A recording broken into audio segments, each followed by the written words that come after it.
Okay. Come on, Dave. So a rookie, Come on. JJ. I'm okay with it. Oh, nice pass. I'm okay with it. That's nice. Josh Allen. Let's go. 4-color pack. Hey y'all, how we doing? I am in St. Louis, Missouri with two of my favorite people in this industry, Neil and Ryan, and they run RBICru. And if you are on any social media, you have definitely come across this name at some point. We post a little bit. Just a touch. Just a little bit. But you guys are extraordinarily good at what you do. We're going to get into that. But as you know, this is all about the people behind the cards. There's no question about the quality of cards that these guys deal in singles, wax, all those things, and they'll explain that to you. But one thing that attracted me to these guys, and I was actually just telling Ryan about this outside, was I remember seeing him at a show, and I was asking questions at National, and he was a very good teacher. And the way he interacted with people while I was watching, as he explained different things about different cards and how to think about the buy and the purchase, and he did the same with me, and Neil was right there too helping as well. He did that to me too when we first started. Oh yeah, Yeah. That's how we He taught became me, friends. So But when you see that versus what is the opposite spectrum within the community of like the curmudgeon-y old jaded shop owner, I can't even see you ever getting to that point. But the point is, like, that is the kind of stuff that makes this community stronger, which is, of course, what this show is all about, learning about these people that make this community stronger. We just spent 10 a.m. to 10:25 last person went out. Yeah. 10:25 p.m. at trade night, trade day, trade weekend, everything in this shop. Now, if we didn't ask everybody to leave, who knows? We'd still be going right now. Yeah, It's it crazy. could be. Nobody wanted to leave. Nobody was leaving on their own Nobody wanted to. Yeah. volition, Yep. without question. And it's similar to what we talked about with Andy up at Indy Card Exchange, where there's this culture of loving being at the shop. So that's why I want to talk to these guys, and I want you most of all to hear this. But to me, the culture that I saw all day today, like, that's not an accident. That didn't just happen because you had good cards. That never, like, there are plenty of places with great stuff that people don't want to, you don't have to kick them out the door at the end of the day. So how did you get started in this and eventually build it to this culture? And I guess we can go back to the very beginning. Yeah. But this started a long time ago with y'all. Yeah. So Yeah. when did you all meet and decide, or like, how did your card collecting life begin? Mine, just like in general as a kid In growing general, up. going Mine. Do you want to go first? Okay.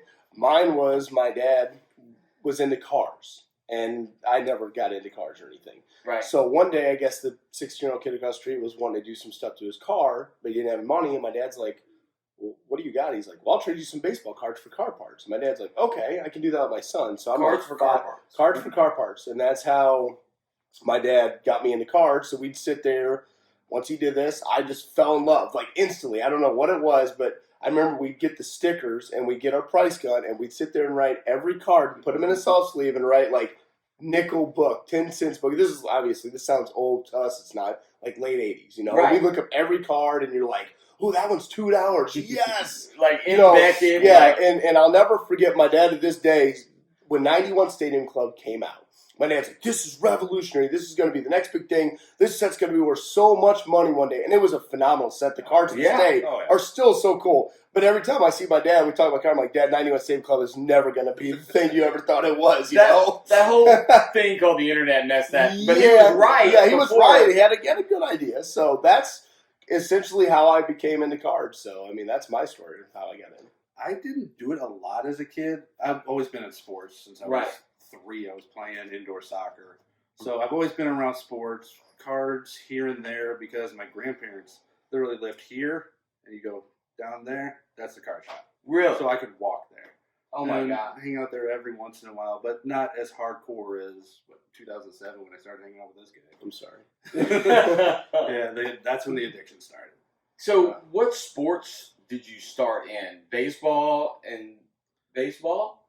Mine was weird. It was kind of, from when I say it's weird, you're going to think it's weird when I tell you this. Baseball and hockey. Really? I actually loved hockey as a kid. It's funny, now I'm I like don't know what clueless, like I've gone there everywhere else, but no, I love baseball. I guess because all my buddies, we always play like, Mighty Ducks came out, Right. and that was big in the early 90s. So Right. I was like, Sergei Fedorov and Stevie Eisner, Brett Hall. So all these guys, Milan Hajduk, Patrick, I don't know, I just got Sega into, NHLPA? yeah, I got into like hockey cards and this baseball and hockey. I actually got into football in 94. I started liking football. My favorite team was the Indianapolis Colts because of Marshall Faulk. Right. So I mean, it's weird to say. For me, if anybody knows, hockey's my That's his like, week. That's my his week week spot right is now. hockey and baseball. Really? It's I crazy, never yeah. knew that. Yeah. A lot of people don't. He didn't. I don't What's think I that? ever told him that. No, So I remember you saying I that. like- 94 was your. people, they always make fun of me about hockey, and I'm like, I actually know some hockey, guys. I may I not know be the what's guys going on. playing now, but I know some hockey. All right. I played tried. basketball when I was little. I still did basketball. I couldn't tell you much about it now, but like Same he's a as me. basketball guy, Right. I'm a hockey guy, so And we're both It baseball and balances. football, so it's like a great mesh, you It's know. a good mix. You Yeah. got it. Yeah. And you've got some base love for all of it. oh, absolutely. So you don't know each other when you're younger. Nope. And you meet where, and then how does this become You can tell this is actually funny. a venture? I actually have known his wife longer than I've known him. Really? We worked together at Finish Line. The shoe And- company. Yeah, I know Yeah, Finish Line. we worked together, and I was talking one day. It was either about cards or playing football because we ended up playing football together. Flag football, yeah. Yeah, I was tackled. I remember Reese got hurt. Oh, that's right. My brother, Your brother got hurt. he Patrick Mahomes' kneecap. Yeah, No, really, yeah, dude. yeah. It was like We the had like first time popping we back hung in out. place. Yeah, no joke. Yeah. First time I hung out with a guy. Yeah. Yeah. So this is like, what, 05, 06? I guess 06 or 07 because before you knew. It was 06. I sold you your first Adam Wayne. I used to set up at this Wentzville flea market back then. Okay. And I guess before he worked with my wife or anything, I sold him his first Adam Wainwright autograph card set up. I And still have before we were friends or Really? anything. And so then I guess fast forward, a year or so later, meets my wife and cards it. and We football was come talking up. with her And about it. then he's had all these cards. Tell him the product you love to rip. SB Legendary Cuts. He ripped it a I lot. ripped a lot of that. SP Legendary Cuts. Yes. And I didn't do so hot. Yeah. I think I hit He one would cut rip- out of it. I was addicted to that product. Really? Yes. That was your jam. That was it. So wait, though, rewind. You're fast forwarding. I'm rewinding. Yeah, sorry. So you said you were setting up in a flea market. Yes, I used to set up flea markets. Yeah. So you go from collector to deciding to set up. Like what? How did that happen in your mind? Like, I what actually- did you flip and then to say I can make money on it? Like, what Oh, led you to starting to get tables at flea markets? I actually set up my first card show when I was 12.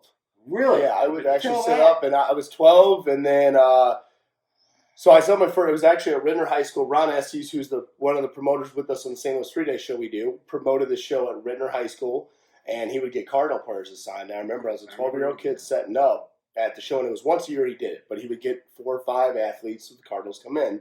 So that was the first show, and then when I moved out to Wentzville, Missouri, or Lake St. Louis, Wentzville had this market, and it was a big flea market. It was a big flea market. It was My legit. grandpa would take me. And my dad, and next thing you know, my dad's like, we need to get rid of some stuff. We moved out here. And so my dad's like, bring some cards, set them up. So I think I was 14 years old. I would set up and then got to the point where I actually wanted to set up a lot. Right. And then I got to know the guy, Bud, who sets up on the inside still to this He day. still does it, yeah. And actually, I supply him his product now, and he used to sell to me. Really? And he's like 80 years old, and he's the funniest guy you ever meet. Yeah, Yes, he so is. I used to set up like every week at a flea market on Sunday because I'd go there, rip boxes, set up. It was just back in, late 98. I fell in love with Randy Moss. I remember I used to set up in 98. It's when I really started setting up. So, yeah. So when you're doing that and you start making money on cards, Mhm.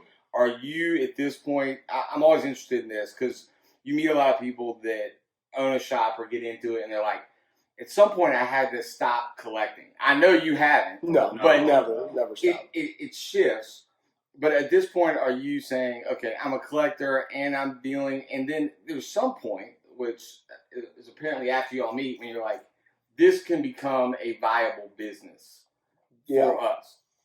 Because you're in school, you're presumably learning something in school to get out in the real world and do, and most people are not saying to own a card Baseball shop. cards, Yeah. Right? So I guess take me from you're setting up at flea markets to then you all meet, and then now something changes here in this life where you're like, let's own a shop together.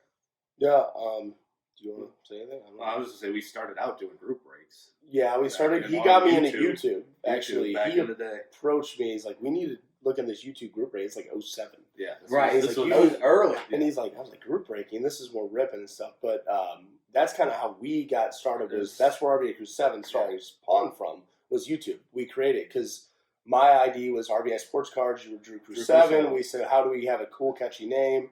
I was going to ask. Yeah,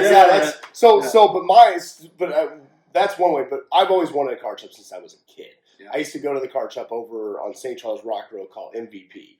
Okay. And I was like, the guy was the owner, his name was Vince. I always went to a shop, and every Sunday, my uncle, when I know we're getting sidetracked, I'm trying to stay on pace. Every Sunday, my uncle would take my brother and I to a movie. Mm-hmm. After the movie, we went to this place called Comic Cards and More over off of Woodson Road. I don't know if you ever went there. And but that was the only card shop open on Sunday. He did very little cards because the other card shops would be closed, the other one. So right. I guess ever since I started getting into shops, I just always, like, my dream was always to have a shop. Like, so that's early on. Early on. Oh, yeah, this is early on. This is before setting it. This is, early teenagers, actually 9, 10, 11. Always wanted to shop before setting up at shows. It was always my dream to have a card shop. That's awesome. Yeah. So not to get sidetracked, but that was answering. That was me. I don't know. I honestly never really thought about owning a card shop. I mean, we would do shows and travel around, which had a blast, but I had my 9 to 5.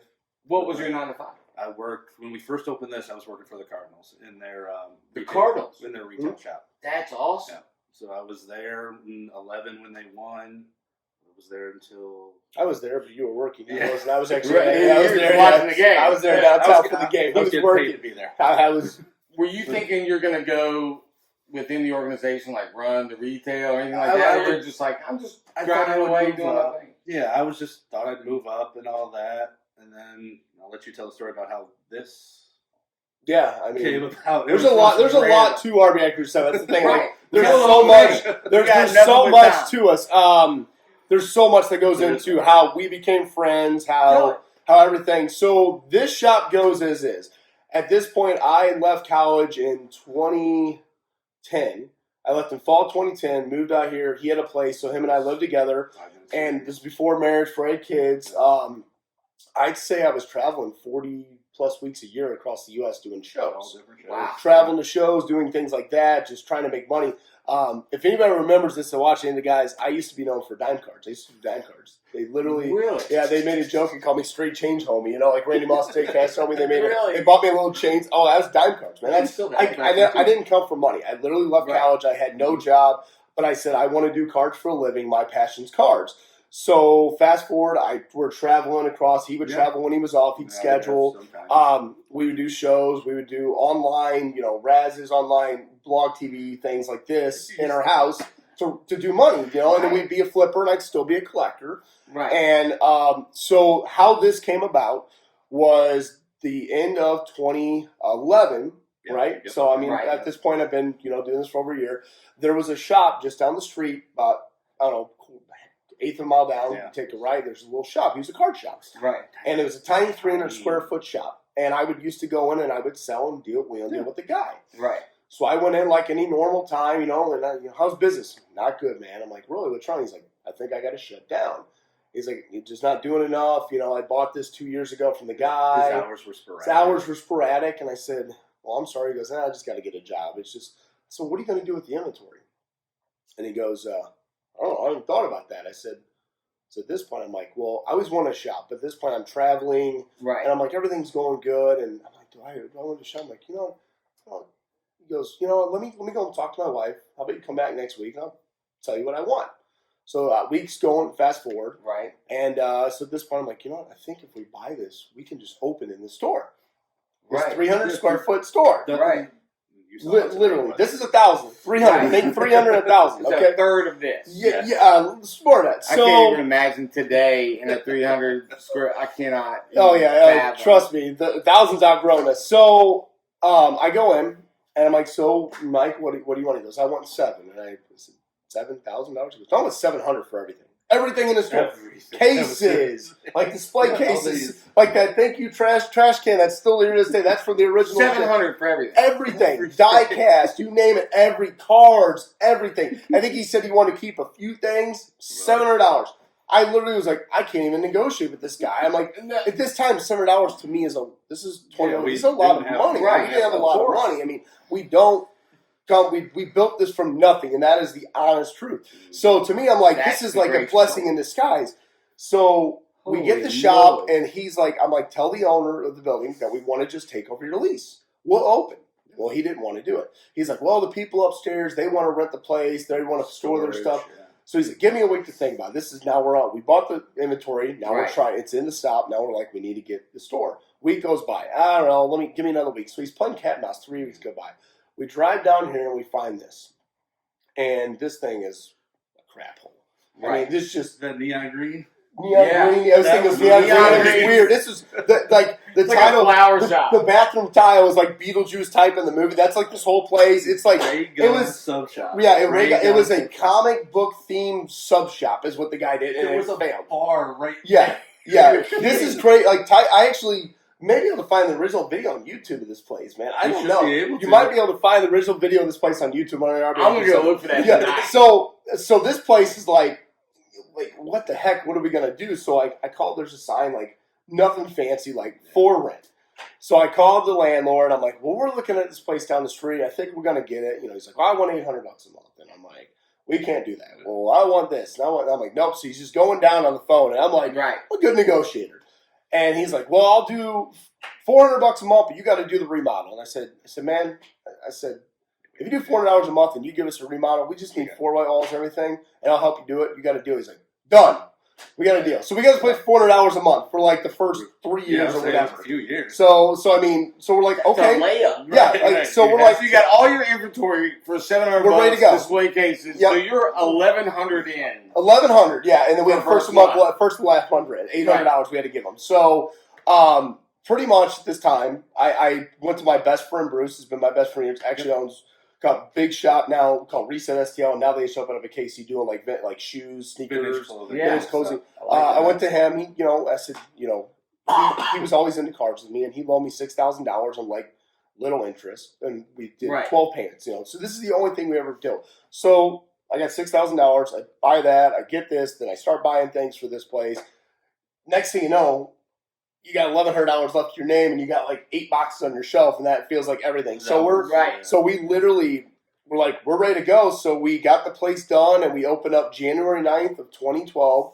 So officially, when we finish here in December of this year, Right. that's 8 straight years we've been here. Wow. So that is, we literally, if you can ever go back to any of our YouTube videos, guys, and look and just see like the opening, there's a lot of guys that were there. Tyson has been there from the beginning. Yes. Yeah. Tyson, always he's been there He before was the a beginning. trip, dude. Tyson's great. He's been there when we did the breakdown, everything. He was here helping destroying See, stuff. I couldn't be here because I had to work. So when they Yeah, he would work, so I Yeah. had guys helping. So I mean, this literally became like one day I go to deal with a guy, and finally my dream hits. And in 2012, we're happy to do this, but it's not.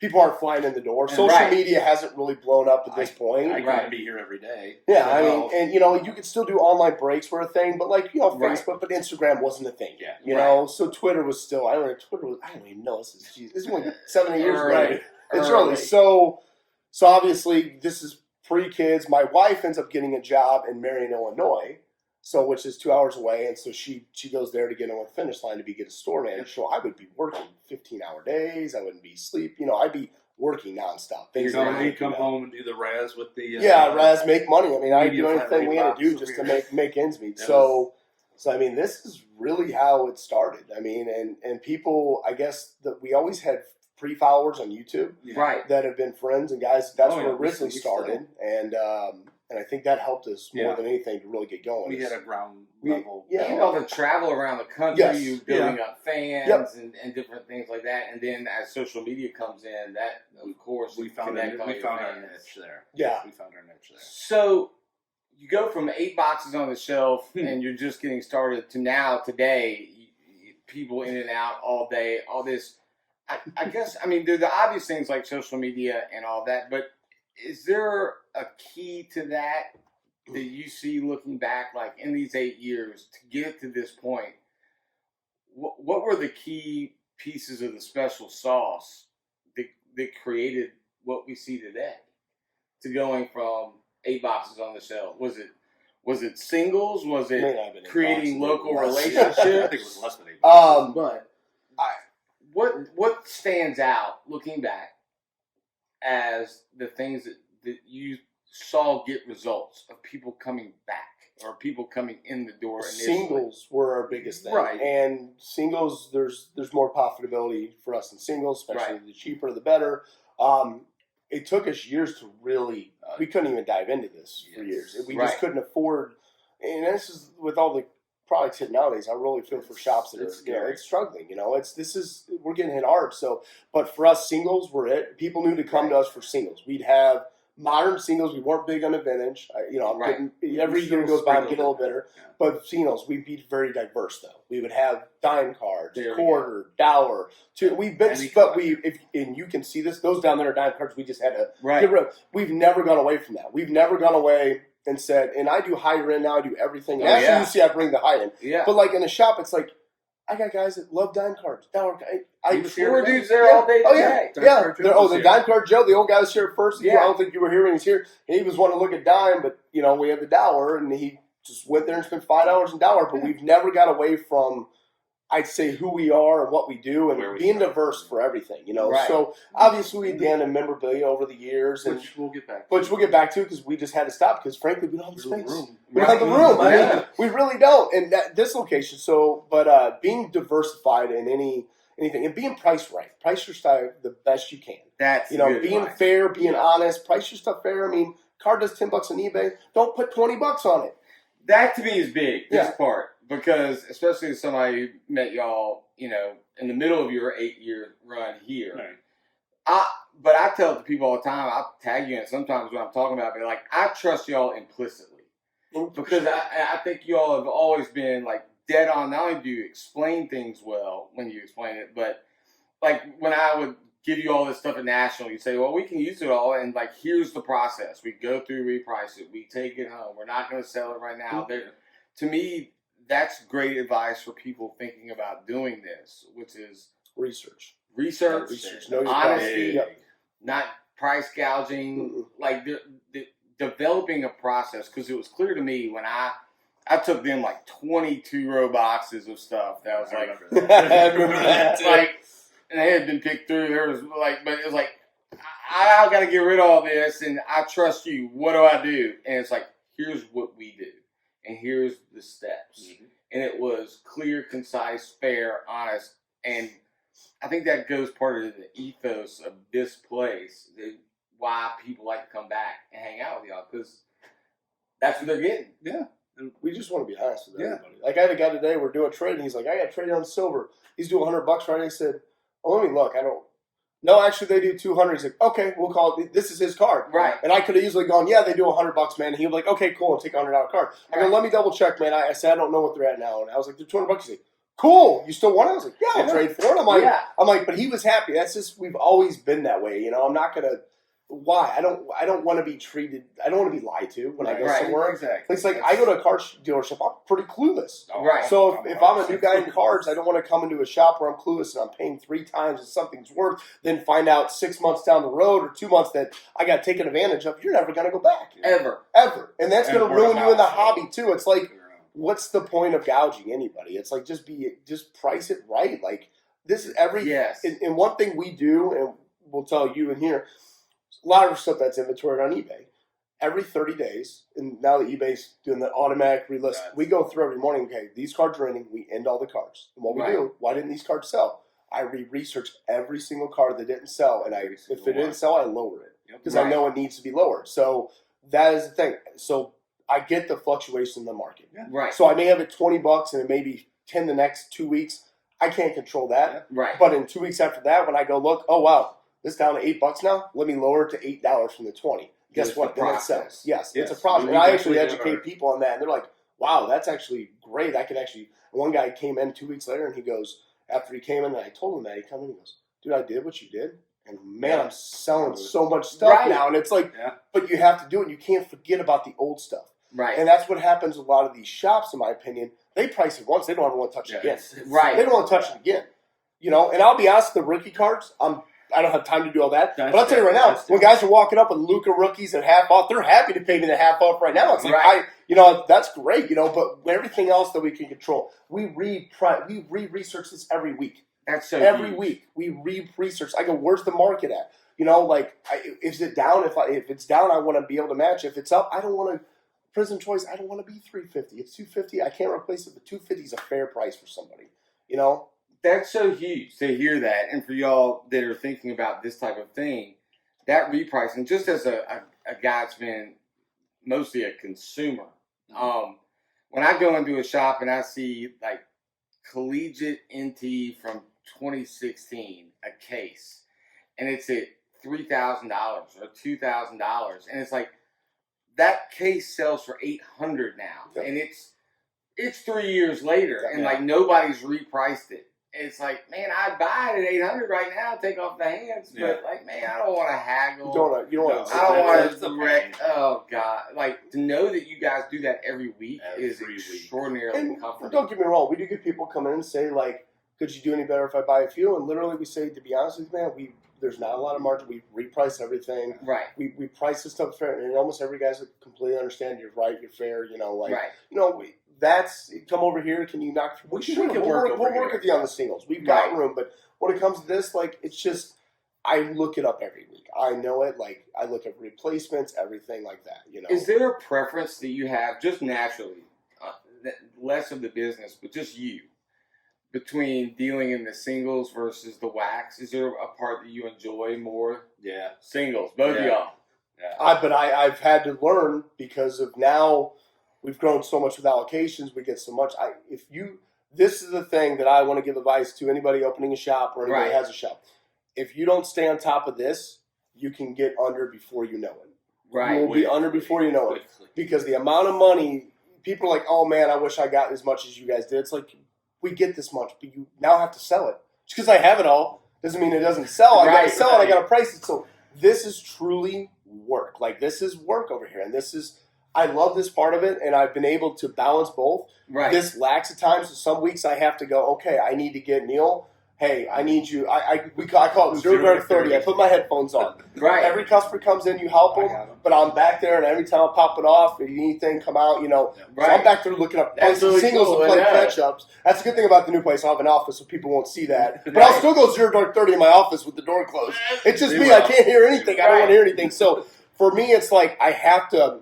I pick up lots all the time. I'm still backed up on lots, but I enjoy this more because this is truly the amount of money that goes in this, the time, the energy. It's very exhausting. It can be very profitable, yes, but the time is a little frightening too. It's frightening, very frightening. Jimmy, if I showed you my numbers of what we're talking, right.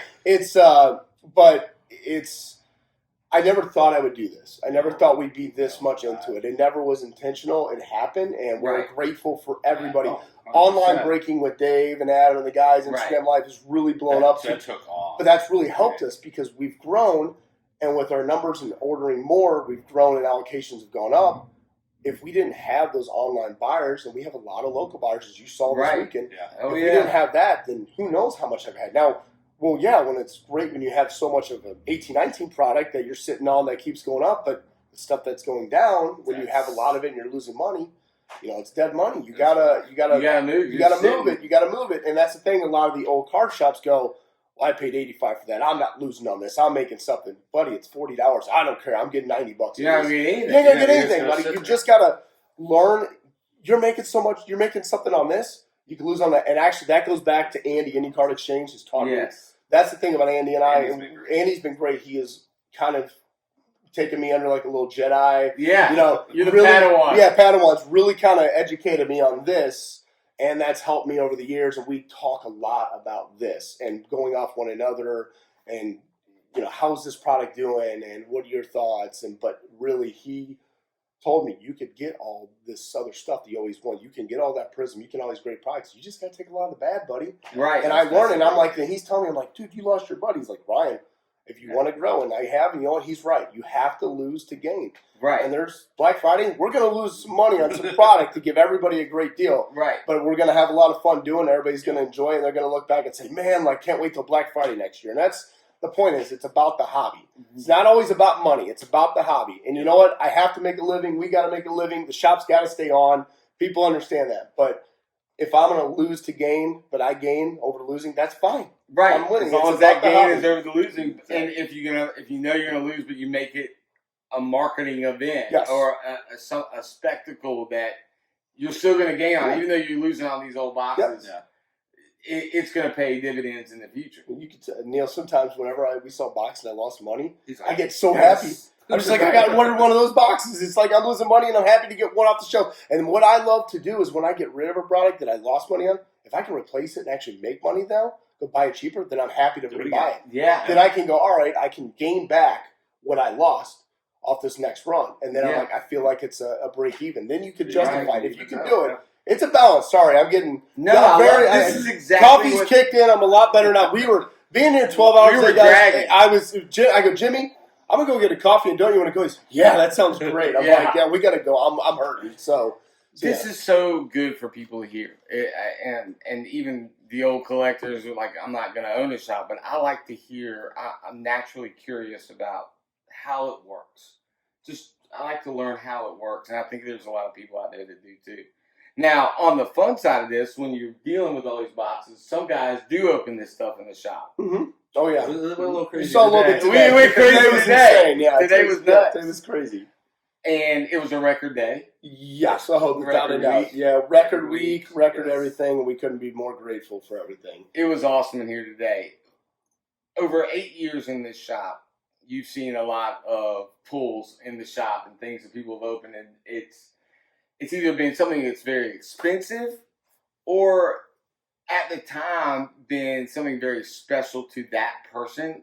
Are there any of those moments that stick out to you where Man, there's so many moments. Yeah, There's so many moments. But any couple that really stand out? Like for me, tonight was one of them. Oh, No, it's yeah. For me, hitting a Luca flawless RPA, flawless came in. I opened a box, a briefcase. It was good. It had a Shaq USA number 13 to 25, and his number's 13. He signed at 13. That was great.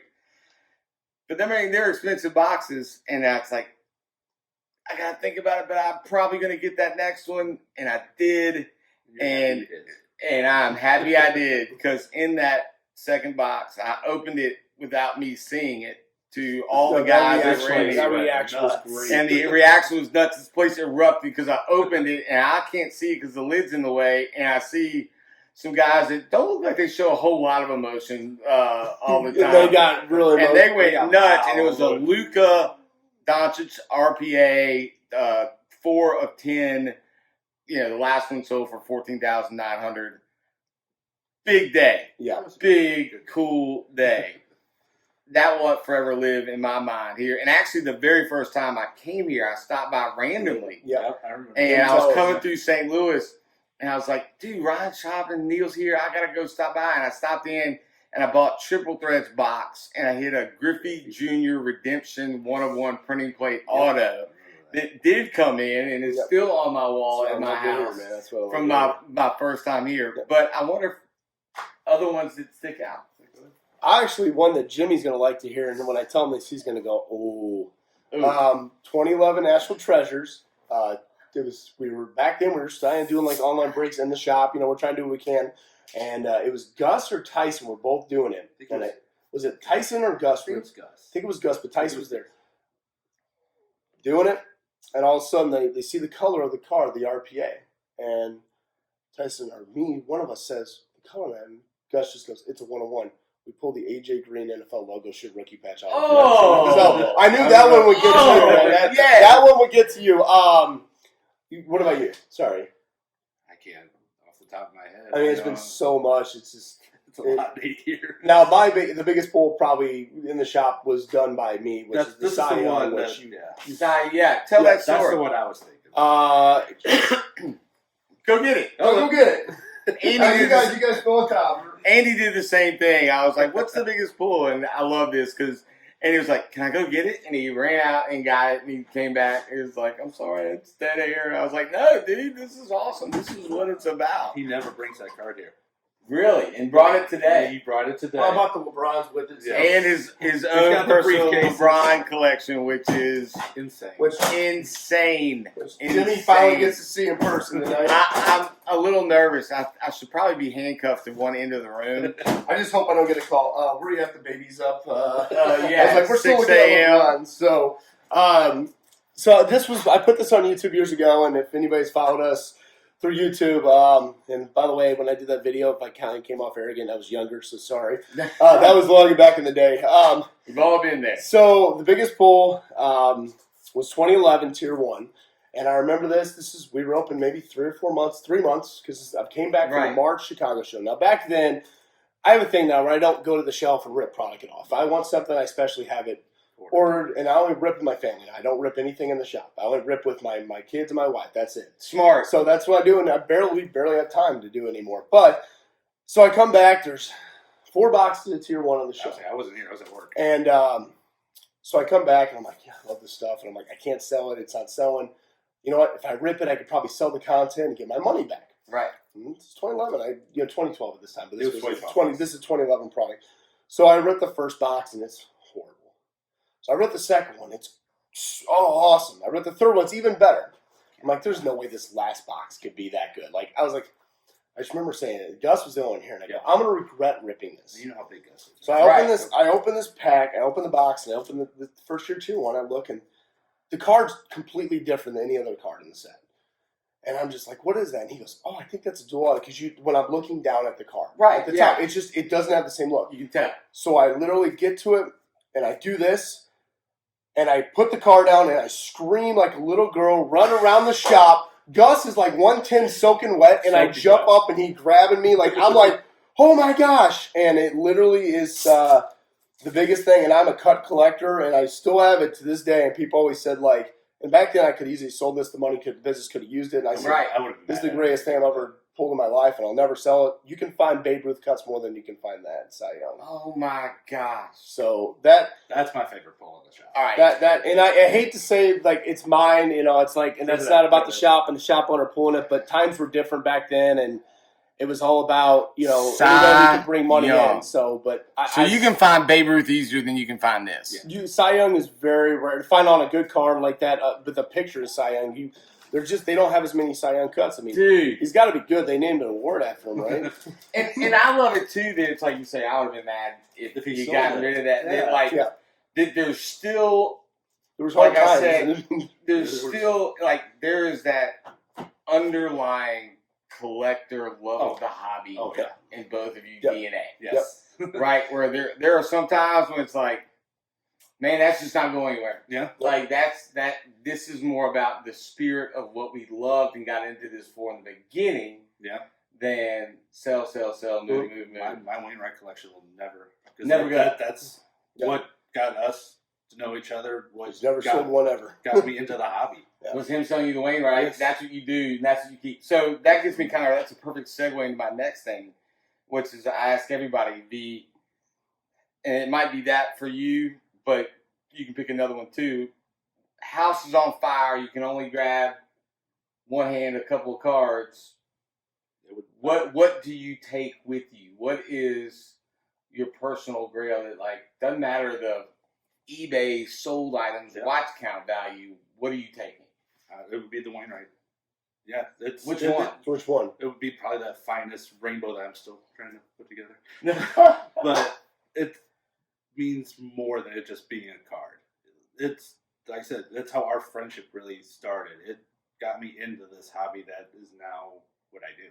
Right. So that would be it. It means that much to me. And you work for the Cardinals. You you live in St. Louis. It introduced you to this friendship. St. Louis all tattooed on me. You got St. Louis on your arm. That's it. And it's the Topps finest. I have almost the whole rainbow of rookie year. Yes. Rookie year Topps finest rainbow. Yep. That would be it. And they're not that expensive. Okay. That's all right. Right. But that just means it's sentimental. Right. So. It's symbolic. Yes. My kids first. Right. You know, like, after that, you know, All- come on and say that first. You know, Oh, shoot. Yes, that I actually is say the the truth. wife. Yeah, Yeah, my kids.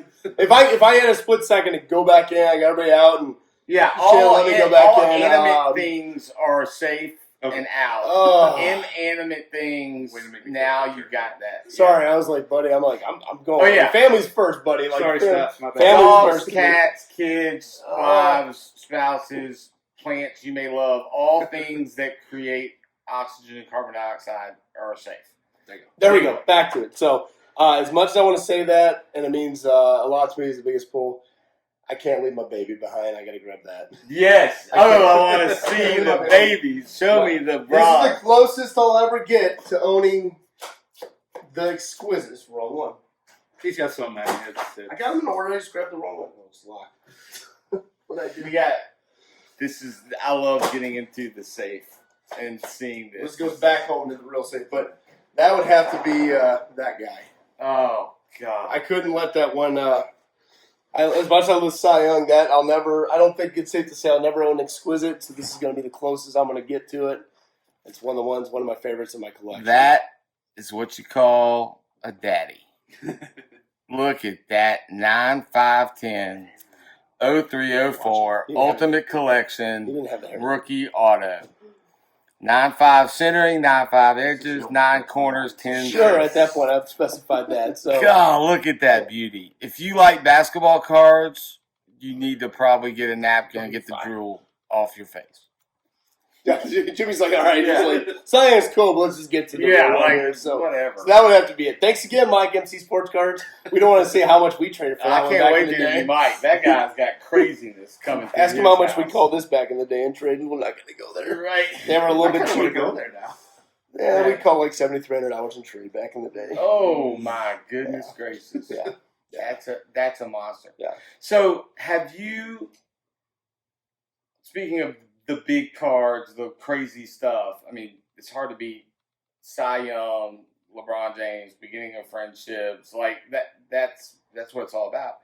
Have you seen people come in and bring stuff into the shop to sell? Or because I know the one thing about brick and mortar shops is there are always people trying to come in. We saw it today, like so many people. I think that's actually where some people get jaded. Is so many people come in saying, "I heard baseball cards are worth millions of dollars. Here are mine," Yep, and it's here are like mine, the yep. 1987 factory set of Mhm. tops, I hate having to be the bad guy. and that's not fun. But it's like, it's not. but every once in a while, on a blue moon, something really crazy comes in the front door. And have you all seen that? And is there something that sticks out in your 8 years? We were thinking the same You thing. tell it. You Y'all tell have it. the I same- don't, you I, tell- I don't remember what all the players. I don't remember all the players, but it's pretty incredible. But you tell because you still have one of the pieces in your Right. collection. It was gentleman brought in like this. I guess it was an autograph book. It was like a notebook back in the day, but you Yeah. could flip pages and use it. It was empty, so you just sign whatever. And So- he had. So an older guy comes in, It was a younger inheritance, inheritance, but it was an old book from 20s, 30s, Yeah, whatever it was. 20s or 30s. And it was just like it was like a notebook, but no lines, and it was like just all different color paper. But it was used, I guess. I don't know if it was mainly used for autograph I think it was signing. like an old school autograph book. Yeah, Yeah. And his grandpa would go, or grandpa, or I'd say it was grandpa. Uncle or Grandpa, it's been years. Yeah. Would go and just get players to sign at games, and And they were going this way, going this everywhere. way. It'd be page, and Yeah. some Right. pages be full, others wouldn't. So, biggest name in there was Cy Young. Yeah. Then there was Mel Ott. Kiki Cooler was in there. Who did you? The same book. Say, it had all these guys. It had guys that like rare ones you wouldn't even Like know. Gabby Hartnett Yeah. was the guy that I kept. 20s, Just 30s You don't players, see yeah. Gabby Hartnett stuff. And it was just like this Wow. notebook type thing, and it all passed. Everything Yeah. was legit. They were all real. We ended up selling it all, and then I can't remember what we did with the book, and then you kept the heart. Yeah. Yeah. Because So I we got PC Yeah. Hall of Fame catcher, so Gabby Hartnett, I needed him. So what do you pay for something? I like- don't remember. I seriously don't remember. I don't. It's been so long. I didn't even. Well, the thing You is, when just we wanted to sell it. want to sell it, the thing is, back then, like you don't know if this stuff's going to pass. It looks good. It looks credible. You're like, but if something doesn't pass, you're out. I don't know what we paid. And that's Thousands. he let the guy know it's like taking a risk. It did cost us a lot of money to certify everything. Right. So it's like a lot of those guys cost more for their Yeah. shirt, $50, $100 just for their letter certification, Right. Not just a basic $10 shirt. So we might spend like $1,000 in the book or something. Like it wasn't, Wow. but we put in just as much, if not more, in the authentication of it. And then, Right. so what I remember, I had somebody look it over that was very knowledgeable, Yeah. and he said, these are the ones here I would put your money into Yeah, authenticating, and I Right. think it was a JSA representative. So we did, Right. and then we took the rest of the content of the book, and I think, we traded or sold Traded, it yeah. or whatever. I think So- it's really cool for them Yeah. to hear, because like when I pulled the Zion, one of the first thing I did was call you. Yeah. Right? Yeah. Because when you hit these rare things, you don't want to make a mistake with it. So you call people, and so you say, I call the JSA guy. Mhm. Yeah. How do I go about this? Yeah. And I think that's a good thing to learn. And when you don't try and take it on your own. Find the trustworthy, credible people in your industry that you can call and say, what's the next safe step? Yeah. Right? And I think that's obviously what y'all did. That's what I did with y'all. Right. And I think that's really cool. What a unbelievable book to see come in. It was vintage. It was Yeah, we're old. like- I mean, it was like- it was pretty remarkable. Pretty fragile thing. I mean, there's other guys that it's been so long. I mean, this was 3 or 4 years ago, I It was, think. yeah, 4. It's been a while, so. So you're moving out of this shop. Yep. This space you've been for 8 years. 8 years. And you are going where? And when are you going there and why? Okay. He's the talker, Keith. I'm trying to let you talk. I I'm know. trying to Go get ahead. in here. I'm trying to remember. Like I gotta let Neil talk. And St. Peters, Missouri, which this is Florissant, which is in the suburbs of St. Louis. Right. We're not even 10 minutes from the airport. That's as you okay. mentioned. Oh, yeah. So, I know. so St. Peters is going to be about another 20, 25 miles west Right. of St. Louis, St. Charles, St. Peters, O'Fallon area. It's on Salt Lick Road. We are going to open the plan right now. If everything goes well, contractors are done, the shop's ready. Knock on wood, grand opening January 4th, Saturday with the trade night. Just do a ton of giveaways. Just Yeah. do a lot of It's great gonna stuff. be My great. wife, get my kids there, ribbon cutting, just something really cool Right. to do. And so we'll finish here. December 31st will be our last day. And then that is our initial plan right now. Right. So hopefully that doesn't change. But I live right now like 3 minutes from there. So I've been commuting. No, sorry, Neil. I commute an hour round trip every day. 30 minutes in the morning, 30 minutes home. And I've done that since we've lived out there for 5 years now, which is Right. one cool thing about this is we closed on my house on November 1st, 2014, and then we officially got the keys November 1st of 2019 in the new store, which is kind of cool to me. It's kind of freak how that worked out. But so yeah, it's going to be such a better commute, especially with Right. me with the kids, and Monday, Tuesday are half days for me already, Right. and that hour is going to make a big difference for Oh, yeah. me personally. And then you, 2 young ones. he gets a longer commute now. Well, we're looking. The wife Yeah. and I are looking to move out there within the next year Yeah. or so. Because my parents literally live across the highway from They me. live Oh, down there. nice. So, and it's bigger. This is 1,000. That's 1,400. We can now have Oh, our yeah. storage and office. Room This crazy. clutter you see, you won't see. Right. This is literally concrete walls, drywall. I can't really hang. It's hard for us to do a lot Oh, because yeah. it's concrete. There's so much more we're going to be able to do, and now that we can afford the dream card shop, we've Right. We put we've this lived the together. dream, but we did it within our means for Yeah. years. Right. Now we're like, let's reward it. Let's reward not only us, but let's reward our Our collectors and customers. customers. Right. Let's give them the shop that we've always envisioned, that they can come in and be like, wow, that is so cool. Like talking 80, 85-inch TV in there, Right. sports on, and it's designated area for to hang out. Not as crowded as you saw on a trade night. There's so many ideas we have, and my wife's got a lot of great ones too. So we're It's How gonna be- cool is that to Yeah. go from a $700 total buy-in of inventory to within 10 years starting on the dream shop, Yeah. envisioning just through grinding hard work, Yeah. repricing every week, re-upping on eBay every week. Like that's an amazing story. And to going all the way back to setting up at flea markets and it's crazy. We've gone through a lot. We have gone through a lot. Yeah, we've gone through a lot, man. you've got a lot, and I think it's really cool too. I hear a lot about it from Ryan Johnson about how much you all mentor him I do. I talk to him. quite a bit, Mhm. and he is profoundly grateful. I can tell you that.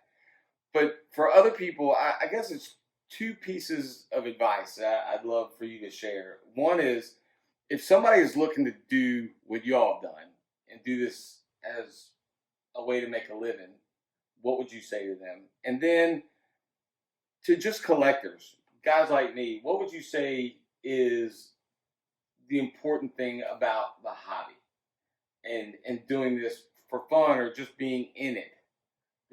What piece of advice would you give them? So first for the ones that want to do the business, second for anybody who's just in the hobby. Yeah. Go on first. I say if you're wanting to do this for a business, just treat every customer like you would want to be treated if you were the guy coming in off the street, because people will react to that. They'll appreciate that. That's my main. That sticks with you. Yeah. Like, we've had so many people come in. It's like, yeah, I used to do it when I was little. I'm kind of looking to get back into it. Just tell them, have fun with it. Just explain how things have changed since the 80s. But that's mine. To go with that, stay positive. Yeah. You got to be positive. You got to That's true. remember, if you're doing this, you should be waking every day loving what you're doing. I don't work a day in my life. Right. I don't work a day in my life. I work my butt off, but I don't work a day in my life. And like you said, educate people. You know, people walk in your door, you got to know your product. Know your product before you know what you can tell your customer about it. Right. Know everything about it. So just, and like you said, you know, just, there's so many things I could say with positive and definitely, you know, just Like, everybody that was here tonight, we feel like they're our friends. yeah, friends Yeah, and they're family, friends more and family. family. I mean, like, And you know, and I was telling Jim when we got back, and fun. I go, I feel bad, you know, like some of these guys are my good friends. I feel bad, like brushing them out, but I was like, they're family. But at the same time, it's like, we want to do this with you. And frankly, I told him, I go, if this was any normal train night, everybody would be out the door by 10 o'clock because my butt better be home at 10:30. You know, so I got a little bit For of the actual family, for the actual family. So sorry, we got a little sidetracked there. But yeah, I mean, just stay positive. Like, have fun. Just have fun. Right. You're literally not. You're the man. You don't work for the man. You are the man. Right. So, and then just have fun with it. Be positive. You have the responsibility of the man, Yeah. but because you're on the man, you can have that kind of fun and creativity with it as well. You just got to keep grinding. You can't just expect it to grow overnight. You can't just expect money to pour in and people to walk in. You got to do everything you can. You also got to look what's next. Always got to adapt with can't change. Stand still. Just Right. Yeah, look what's next. Look forward. I mean, we're always To me, that's exciting. Yeah, You absolutely. know, you're busy, but 100%. I'd rather be busy than bored. And otherwise, that stagnation that comes, like, it's fun to look what's next. Yeah. Right? Yeah, So it's work. But like trade night's over. I leave 2 weeks for Chicago. Week after that, Black Friday. 2 weeks after that, National Hobby Shop Day, and then I got 3 weeks to get a shop ready. That's we go. what's next. Here we go. Let's go. I'm ready. And we'll be I'm right ready. back in on Monday. Yep, we'll be right back in on Monday. So. And what about for the people, be it new to the hobby, old to the hobby, just over your years of doing this, that you would just say, you know what, having been in this hobby since flea markets and trading for car parts and retail with the Cardinals, like, this is just my piece of advice for people that like cards. Is it the same? Certainly stay positive, or Collect what you enjoy. yeah. Like you love basketball. You collect basketball. I love baseball. I collect baseball. Just do what you love. Do what you love. Yeah, I mean, it's a hobby. Yeah, It's a hobby. That's what it's there for, you know. And, Right. You know, remember, most of these people find this hobby in kids. Mm-hmm. So I mean, that's the thing. I'm always about the kids are the future of our industry. Yes. And don't treat a kid differently because he doesn't have 100 hours to his name. You know. Right. Get him into the hobby. Give him something for free. Like, that goes a long way. You know, and it's a hobby. And I mean, that's the thing. Like, I've been able to do the one thing I love for the past 8 years and longer, but in a shop, you know, 10 years of doing this, what I love. I have not worked for anybody in 10 years. I haven't worked a day in my life, and I love it. But it's a hobby to me. It's a business as much as a hobby, and I wake up every day and I'm ready to go, get my kids, do my thing, and get to work and bust my butt. You know, that's what it's about. And I just got to say, kind of in closing, that it's evident that there's a real authenticity to y'all that I just love to be around. It is, I've always felt that way since I met y'all at National, and the education piece and the dealing and all that, and the honesty and the fairness. But it's that underlying DNA that you love it too. Yeah. I love it. I know I love it, and I can see that you feel about it the same way I do, Absolutely. and that positivity and that authenticity to me is such an attractive thing. Like, that's who I want to do business with, but it's also who I just want to hang out with. Yeah. And so when you find that in y'all and Andy and Ryan and Jimmy at Montesee, like, that's the best to be around. So thank y'all for Yeah. Well, thank Thank you. you, how Fred. Thank you y'all for coming. in too. this industry. Thank you. Because I think it's something that everybody can take something positive from. And hopefully I can be here January 4th for opening the day. Sounds like you're gonna be a traveling machine. You just gotta put us in your schedule, Hey, there, buddy. it's like y'all. Yeah, I'm not working yeah. a day. I gotta take a lot of plane Yeah. flights, but I get to hang out with guys like you and hopefully pull more Luca RPAs. That'd be awesome. wonderful too.